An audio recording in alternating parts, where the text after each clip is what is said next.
Good. I miss you guys. I know. I miss our 4:30 class. I know. I love that thingy hanging on the back. What is that called?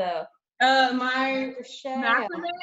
Yeah. My most favorite thing I have on all my walls. I like it. Thanks. All right, I'll let you guys be. Bye. Okay, bye, girl. Come on, Elsa.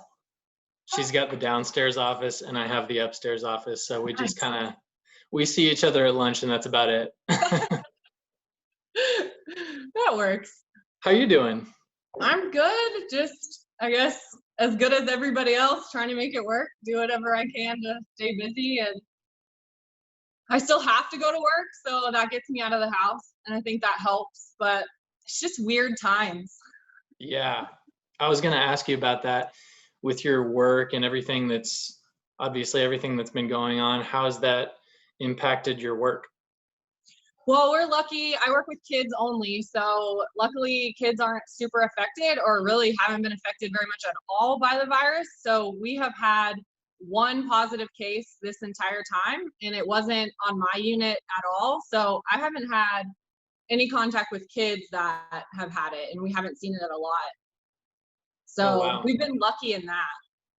That's good. I know that it's been, so far, it's kind of been a focal point to really help out people that have pre-existing conditions, and that typically tends to be in people that are older. Yeah. So you feel like that's kind of the main reason why children aren't seeing this as much, or why it's not as severe?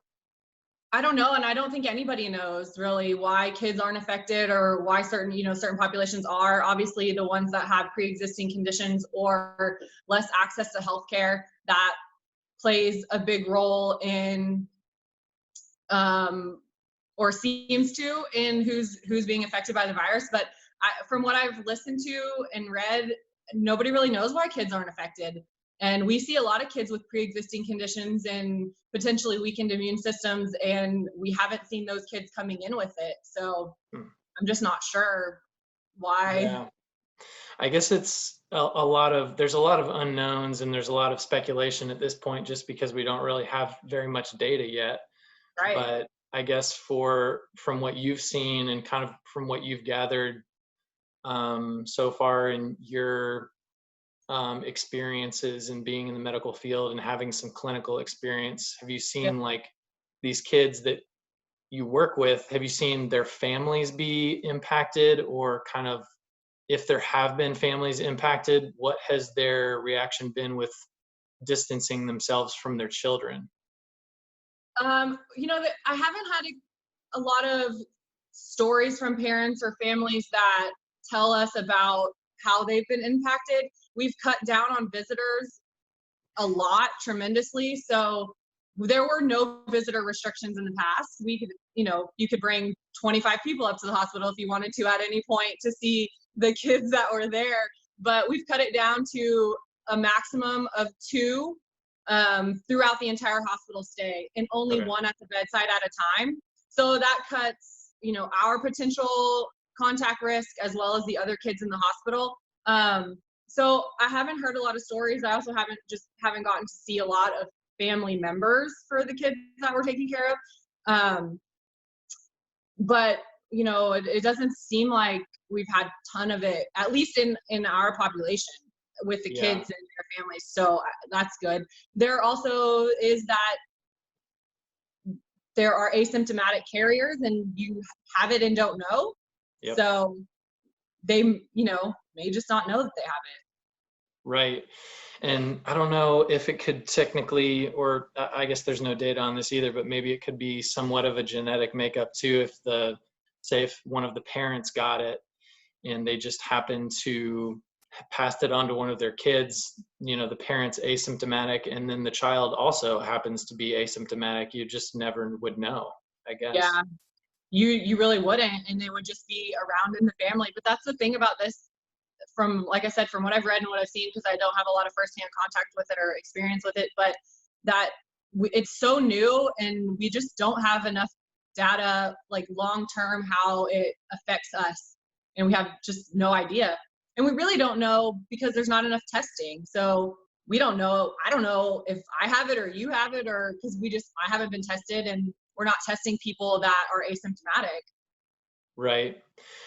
And that's kind of a catch-22. You have these people that are, a little bit more on the liberal side that are wanting to push for opening things up just because it seems like, well, this isn't as big of a deal as, we made it out to be or we thought it was.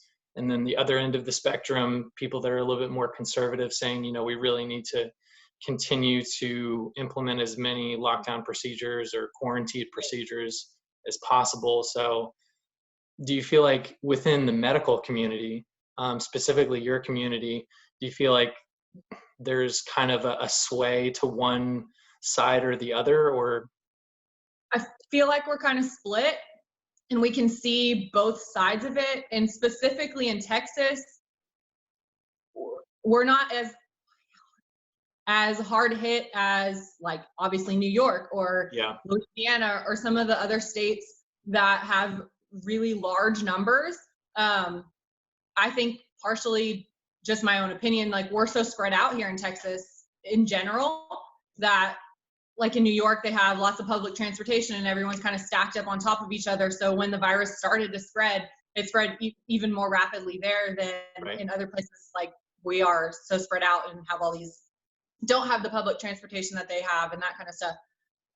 So I feel like we're kind of split. We can see the benefits of opening things back up. My opinion is we should do it really slowly. And I don't know what the right answer is to that either, but it's challenging because we think there could definitely be a resurge of it. Once you open things back up, people are going to be around each other again, and possibly the asymptomatic people are going to be spreading it again.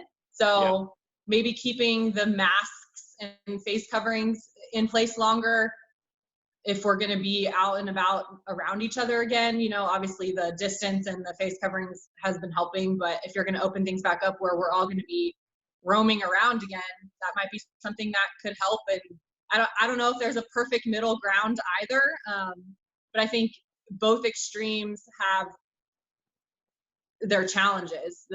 Obviously the economy is going to suffer the longer we keep things closed. So I don't know. It's hard.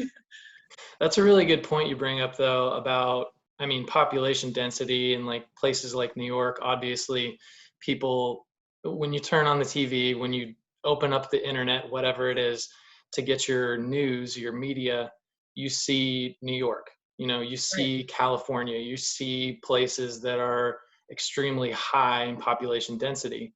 And I think within those cases, obviously there's a lot higher rate of this virus. And so when we base all of our decisions off of these big cities that have very, very high rates and correspondingly high mortality rates, you can't apply those same situations to every single city in the United States. I agree. Think there's a city, it's a small city, a small little town just outside of Fort Worth. I think it's Colleyville, I want to say, or Coffee, I can't remember. But they opened up basically to go back to business as usual. They had maybe 1 or 2 cases that they've seen since this thing started. And their perspective is, hey, let's open it back up because we're hurting more than helping by having everything closed at this point. Which I don't know if that's the right answer or not, but it's a answer, I guess. Yeah, it's hard, like you said. I don't know that there's a one answer for every city and every state because we're all being affected differently due to population density and a lot of other factors. But I think the one thing that I hope people take away from it is the hygiene and the staying home when you're sick, and all of those things that we're having to do so heavily now should be in place all the time. And taking care of your neighbors when you're not feeling well, so you don't give them whatever you're carrying around. Exactly. And I think it should be like that with the flu, and it's not, but this virus isn't the flu, but I think the same precautions we should have been learning with the flu, and we just didn't. Right. I know that I think it was, I can't remember if it was 2 years ago or 3 years ago, that the influenza was like at its highest rate that we've ever seen. Yeah. And there I think it was, was I mean, there was a 2018. bunch of, yeah, there were a lot of studies that were going on, and a lot of focus was on the flu and coming up with a vaccination, when in fact it could have been mitigated a lot by people just practicing some very basic health habits. Yeah, I agree. And Might hopefully just we be learn that from this. Yeah, no kidding. There might just be an underlying need for kind of a reestablishment of what is good health practice. Exactly. And if we get that from it, and then that's, one good thing that we can take from it all. So Yeah, with definitely. crazy. Have you guys been at what clinic or hospital are you at again? I work at Dell Children's. Okay. Have you guys been practicing, like what have you guys been practicing as far as anything that might be kind of outside the lines of what we've seen or what people have kind of generally seen on TV, wearing masks, face masks, We full do all shields, that. whatever? Yeah, we wear masks the whole 12 hours that we're there. So anytime we're in the common areas, like at our desk charting or in the patient's rooms, walking the halls, we wear a mask. We can take it off to eat and drink, and obviously we can take it off when we go use the restroom, but just to kind of get some breathing time. It's hard to wear that all day long.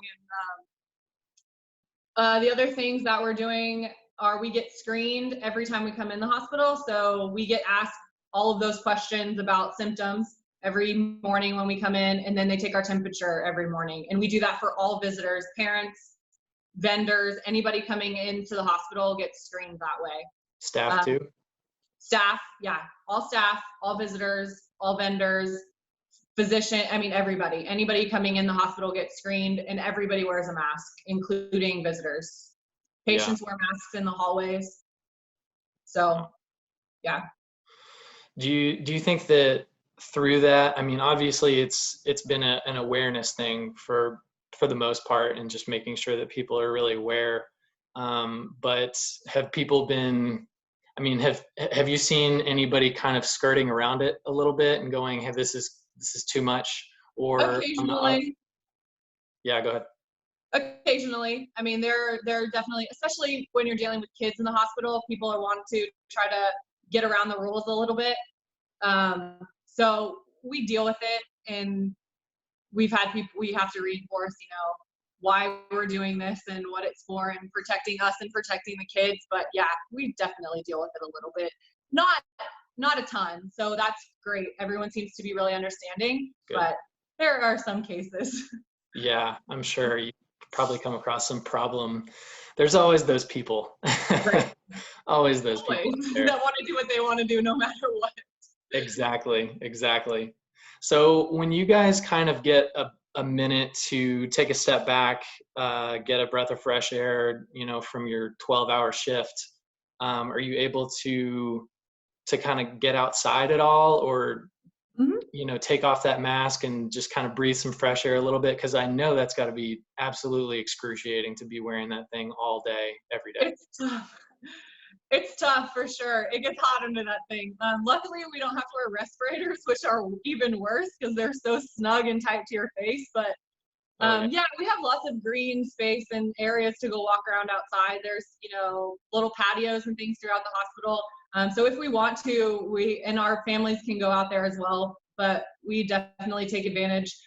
We've had a lot of restaurants and food trucks around the area that have come and been generous with their time and their food to come awesome. and give us lunch and stuff like that. So we've been pretty spoiled, which is nice. And I occasionally feel really guilty about it because we haven't seen a lot of the virus, and it's hard to feel like we're on the front lines, even though, I mean, if it came and it started affecting kids, obviously we would be right there in it and nothing would change for us. But as far as us going to work and that kind of stuff, but they're coming and taking care of us, and we're like, we're just taking care of our little cute babies, and I we're mean, still it's passing good, out stickers and popsicles, not to like trivialize any of it, but we're right? doing a lot of what we normally do. So it's hard right now to feel like, we're on the front lines of it, when I know some of our adult hospitals in the area are really struggling and dealing with more of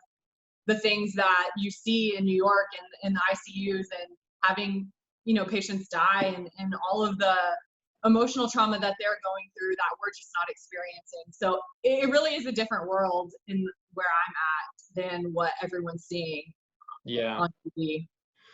Well, it's good to know though that the support systems are there, and that, if, worst case scenario, if it was to get worse for any reason, which at this point it doesn't look like it's going to, but if it was to, then that the support systems are there, and that those people that help you guys and that are right there supporting all the people that are on the front lines are able to provide that support. So that's good to know, at least. It's awesome. The community outreach to nurses has been tremendous and super appreciated from all of us. Yeah. Do you work directly with any particular physicians that are doing any sort of research at this point, specifically of pediatrics and kind of how this thing is playing out for children? Not that I know of.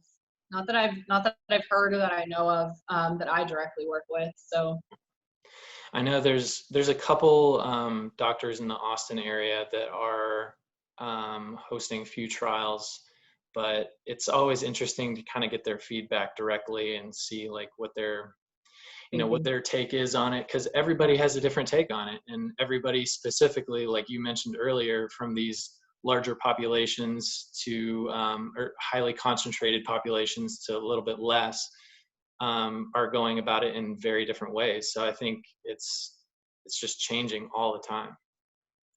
I agree. It's changing all the time. And like I said earlier, nobody really knows anything. Still, we're still learning about it. It's going to be years, I think, before we know the way that it plays out. We don't know if there's immunity. We don't know really anything. And we don't have enough testing, like I said before, to really know the numbers. Like, we see the death tolls, and we see, the people that are getting really, really sick, but it's going to be a long time before we know anything. So everyone's just doing their best to gather information and make their best judgment based on what other viruses do. But it's definitely, I agree, it's interesting to hear, the different doctors and what they all have to say.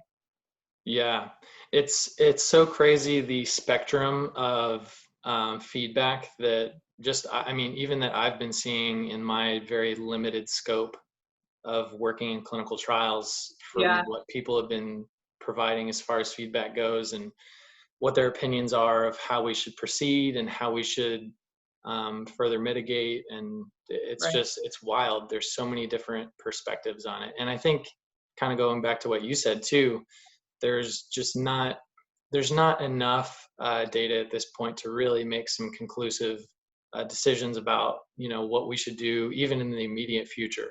Like, we've Right. got summer coming up, and summertime tends to be a time where viral infections they die down for the most part. So hopefully, fingers crossed, that's the case, and we can kind of get a better pinpoint on what's going on and how to proceed before fall comes. But what are your thoughts on that, and kind of how, like, we're rolling into the summer months here, and then looking into the fall where this could potentially ramp back up? Come back. I hope it dies down and we get a little chance to breathe and kind of regroup and get a better idea or sense of what we can do in the fall. But like I said, I think one of the things I heard is they're just also not sure. Like, typically the flu, or always the flu, goes away in the summer. Like you said, summer is usually a time when the viral infections die down because of the heat and because of the humidity or the drier air. Yeah. So hopefully it reacts the same way. They think, based on other coronaviruses, they do that and they go away in the summer. But also, if we're opening back up and there are people that still have it, I feel like there's that chance that it can still be spread a little bit in the summer if people are still battling it. And then we have those asymptomatic people. I don't know. I hope so. Yeah. Yeah. It'll be interesting to see what the summer looks like. I really hope that it does die down. But I do too. I miss normal life so much. I know. It's so challenging. It's kind of crazy to see how everybody's, responded to this thing. And overall, it's been amazing how the communities have come together. I mean, even within our community of Streamline and all of the people that have just been posting stuff nonstop, everybody's doing something every day. It's so cool to see that. And like when people get reposted on other people's stories and somebody else tags somebody else in something, and like, people are doing things and the community is there. It's just so cool to see that. I agree. I'm super thankful for technology and video and all this social media because I live by myself. It's me and my dog, and I go to work and then I come home, and it's, he's nice to talk to, but it's nice to have a platform where people are reaching out to everybody and we're all still connected, even if we can't physically be in the same space.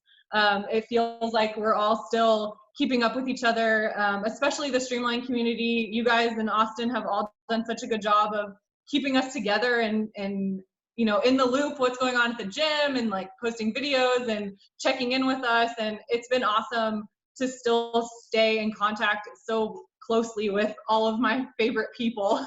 I know, right? The check-ins are the best. I mean, I can't even imagine or fathom what this would have looked like if we had, been experiencing this in the early 1990s or something. I don't even want to. That would have been absolutely terrible. It would have been so bad. I'm glad it's 2020 and we're doing it now when we have all of these resources, but it can stop now. Coronavirus, you can go away. I'm so done with you. I know. I'm so ready to get back in the gym and get back to a regular program and back to a regular schedule. And like I'm fortunate enough to have like some very limited equipment in my garage, and like I don't have any weights or anything like that, but I have a barbell. And just touching the barbell the other day, I was like, wow, this is really hard. I know. I'm so jealous. I was I think saying to Erica, or I think I posted it on one of my stories or something, like one of the things I miss the most is a barbell. I'm so done with dumbbells. Like I should. Right. It's just going to get to a point where anybody that has like a barbell, they're going to be like, I'm done with the barbell. And then anybody who has a rower is like, I'm done with the rower. Different things. Yep.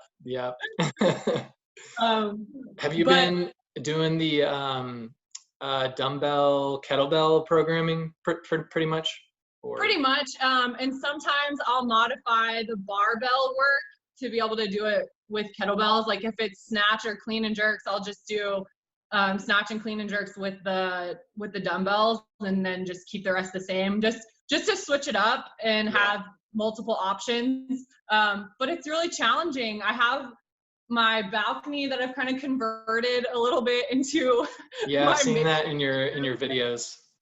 And I put like write down the workout and put it up on the wall just to like, make it a little bit more like an actual gym. It's not the same, but I do the best I can. And then I have my parking space, my covered parking spot that I sometimes go out there and I'm able to run and do doubles. I have a little bit more room to breathe out there. Or in the breezeway, the neighbor dogs hate it, but sometimes I go out there. But I just miss the atmosphere of Streamline and the community and everybody else pushing you. It's so hard to make yourself get out there, and like, it's, like I said, me and my dog, so he's jumping all over me, and but I can't wait to get back to that and be in there with everybody again. I know, me too. I'm the same way. I'm like, even through, I've seen so many people, and like right at the beginning of this whole thing where we were basically all told to be, staying at home for the most part. Like I was like, all right, cool. We can make this work somehow. I don't know what it's going to look like, but we can somehow make it work.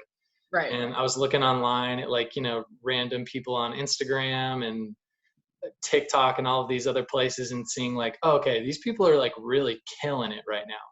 And I had this like mentality in my head of like, I'm going to crush it during this entire like COVID-19 pandemic. I'm just going to crush it.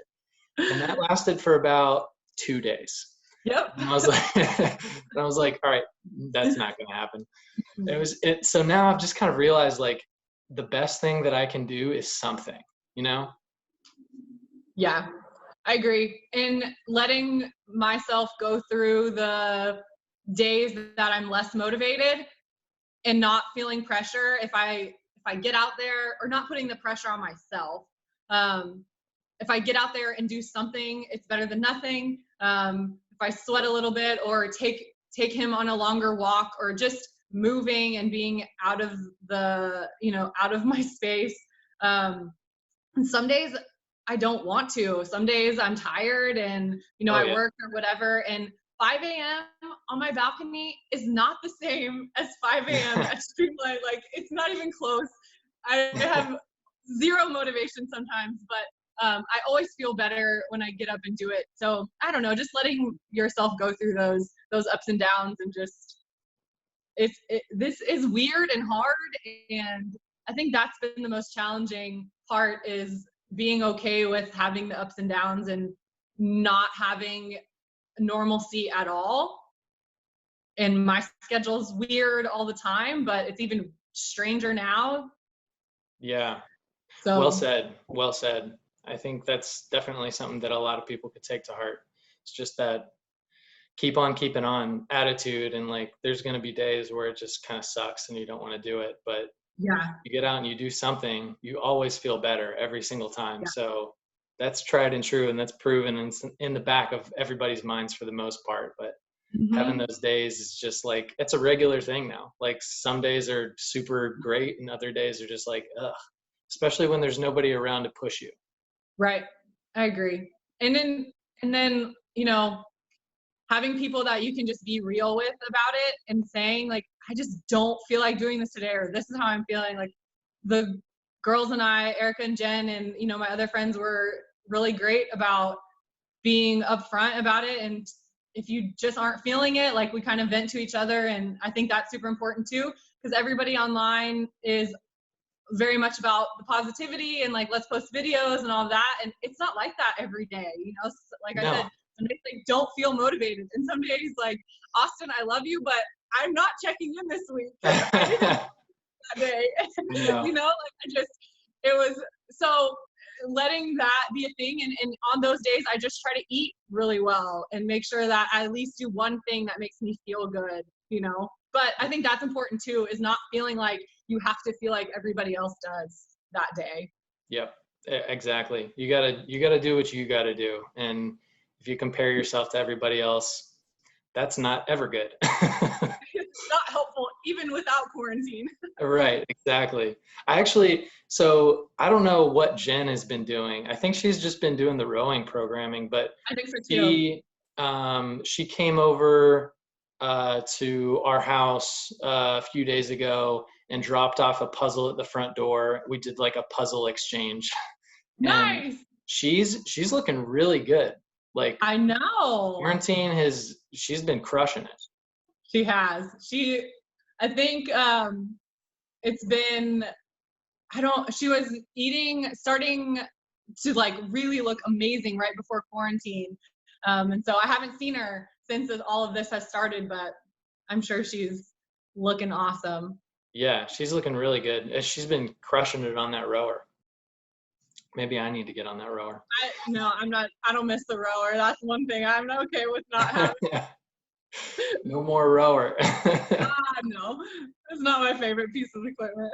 It's crazy how many people like in our neighborhood too that we didn't even know existed or lived here have like come out of the woodwork.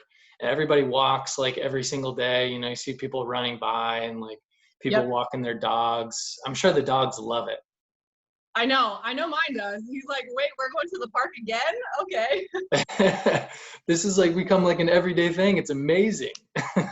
Yeah, I know. He's like, wait, and he's not, I mean, he loves having me here all the time, but it's definitely nice to be able to get out with him more, which he loves. Yeah. What's his name? Brody. What's He's up, Brody? a couple times. I've seen him kind of duck by a few times there. Yeah, he's usually glued to my leg anytime I'm anywhere. So That's kind of with Oso, my dog over here right now too. He's just like, he always hangs out in my office and just kind of plunks down like right next to me, and I'll move my office chair sometimes, and I'm like, dude, you're gonna get run over, you know this.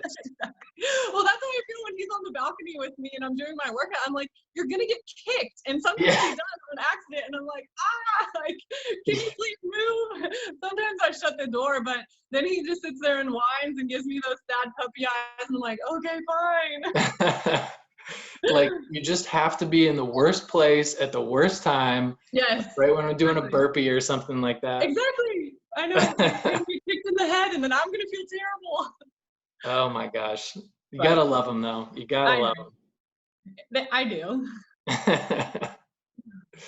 Well, Callie, I'm glad we got to catch up. I'm glad you're doing too. well, and everything at work seems to be going pretty good for you, but It is. stay well for sure, as I know everybody at Streamline and everybody everywhere else is really appreciative of, regardless of whether you're dealing with the front line or not, and everything that you do for the nurses and for the hospitals and all of the work that you guys put into it.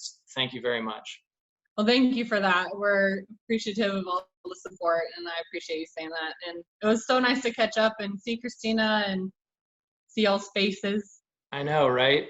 It's like, it's so weird to do this and be like, well, I guess the only thing we have is a house party and FaceTime now.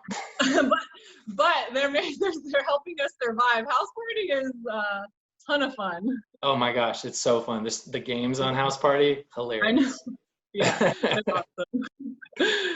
Cool. Right, Well, good talking with you, Callie. I hope you have a good rest you. of your day, and Thank stay you. safe out there. You too. Y'all stay safe and healthy. See you All soon, right. I hope. Yep. Hopefully soon.